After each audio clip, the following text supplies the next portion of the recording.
Olá, amigos, sejam todos bem-vindos. Desperta, ó tu que dormes, levanta-te dentre os mortos e o Cristo te iluminará. Paulo, Efésios.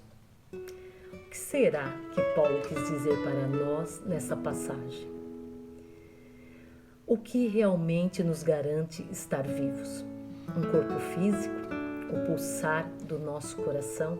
A semana que passou eu ganhei um botão de rosa amarelo, o que eu mais gosto. Por uma semana ela ficou em minha casa, mas esse botão ele não desabrochou totalmente. Eu pensava sobre isso. Quantos de nós morrem muitas vezes sem desabrochar? Morremos apesar de termos tantas potencialidades, termos tantos talentos, morremos mesmo tendo tantos motivos para vivermos, tantas coisas ainda por fazer.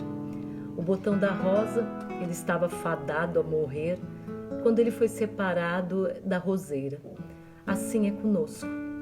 Se a gente pensar bem, a vida nos escapa entre os dedos quando nós nos desconectamos da nossa essência divina.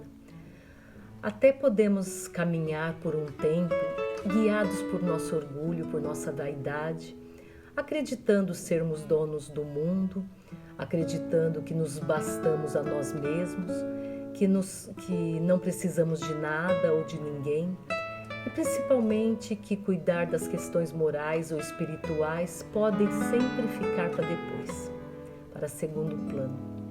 Até que um belo dia percebemos que vamos perdendo o nosso vigor, a nossa vitalidade, percebemos que precisamos de algo mais que nos mantenha vivos de verdade, que dê sentido às nossas vidas, que faça novamente o nosso coração bater mais forte, que faça os nossos olhos brilharem e que brote um sorriso do nosso rosto.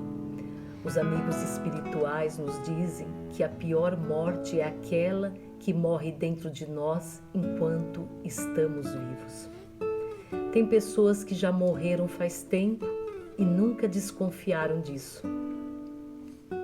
Morrem de medo de encarar o medo, morrem de medo de encarar o novo, de fazer diferente e de fazer a diferença. Morrem de medo de encarar a verdade e assim optam em viver uma vida de mentiras, uma vida superficial, adormecem no comodismo e na apatia. Quantas pessoas morrem todos os dias por não mais quererem viver? Não têm objetivos, não têm sonhos, sofrem com tristezas profundas, com depressão. Pessoas que simplesmente não acham mais graça na vida. Para elas, a vida simplesmente perdeu o sabor, perdeu a cor. Outros morrem por não aceitarem a vida como ela é.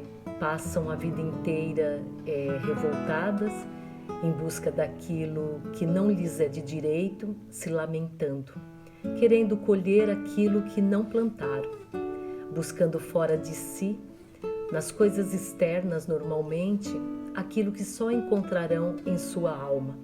E que medo que nós temos de fazer essa viagem interior de autoconhecimento, uma viagem tão necessária para a nossa evolução.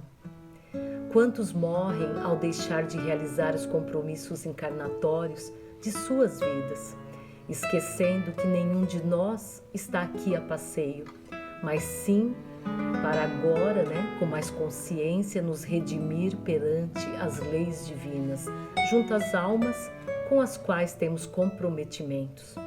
Os compromissos exigem de nós trabalho, esforço, mudanças de atitudes.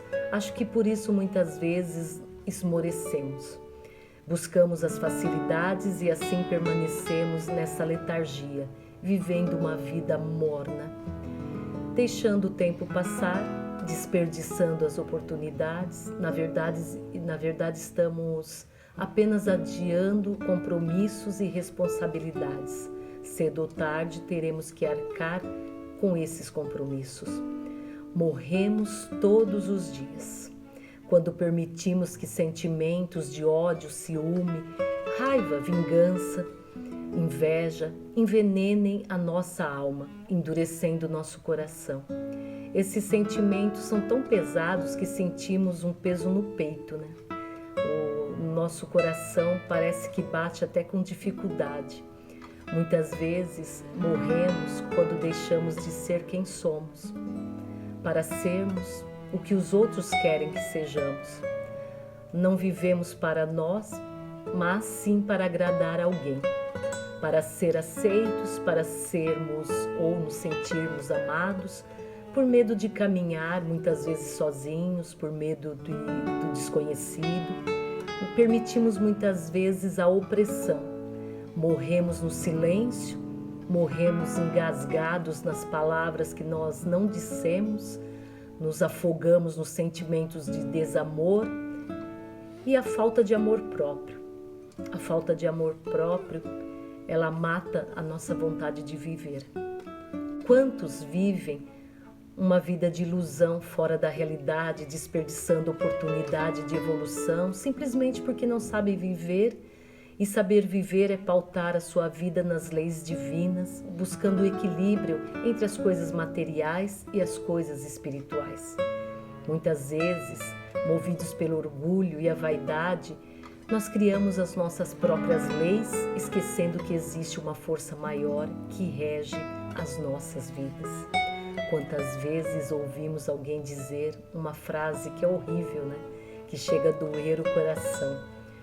Aquela pessoa morreu para mim. Muitas vezes nós mesmos acabamos dizendo isso. Quando nos referimos a um pai, a uma mãe, um filho, um irmão, porque nós brigamos com essa pessoa e aí nós escolhemos, nós preferimos assim seguir a caminhada sozinhos, cultivando desafetos, insistimos em cultivar desamor e sem o amor nós morremos aos poucos, sem o perdão nós adoecemos. É claro que é mais fácil amar quem nos ama, sorrir para quem nos sorri, ser gentil com quem é gentil conosco, mas o Mestre já alertou que esses não precisam de remédios. Então temos que ter mais paciência, mais compaixão, mais tolerância com os outros, porque nós também precisamos desses sentimentos, dessa compaixão, dessa tolerância.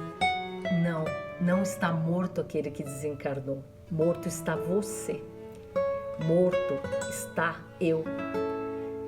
E todos nós, se ainda não aprendemos que a vida é passageira, que viver é fazer da vida uma experiência, um aprendizado, que viver é caminhar o caminho que o Mestre traçou, é levar aos desamparados palavras de conforto, alegria, ser luz na vida de alguém.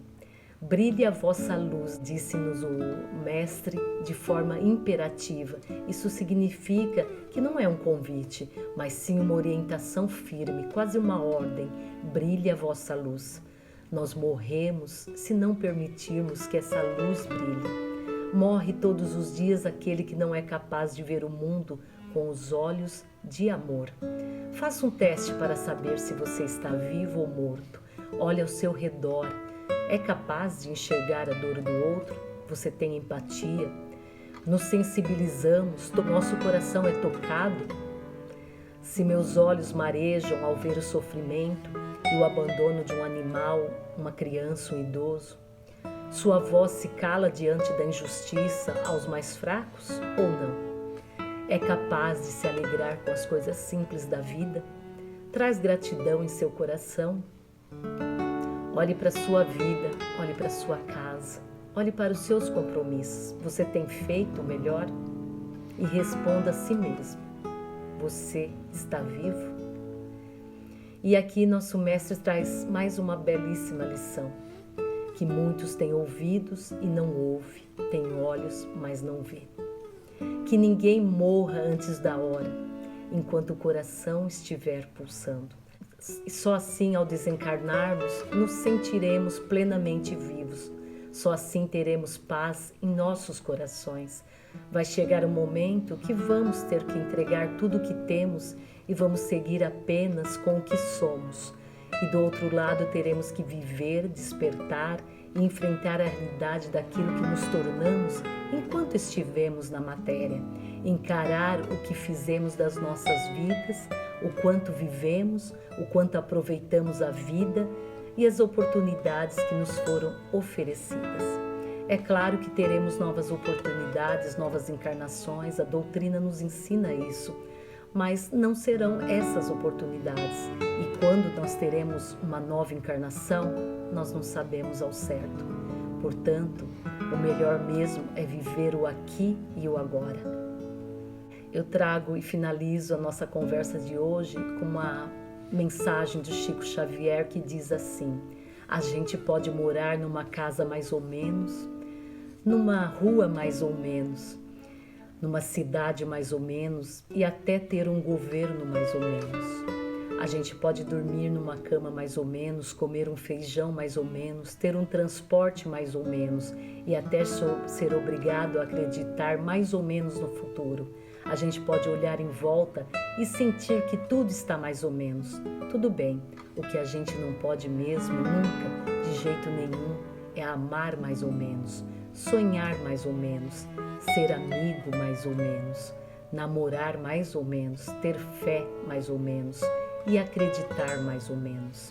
Senão, a gente corre o risco de se tornar uma pessoa mais ou menos. Chico Xavier. Que todos nós tenhamos uma semana cheia de vida. Que nossos corações batam forte de emoção e de gratidão todos os dias. Um beijo no coração de todos e até a próxima semana, se Deus quiser.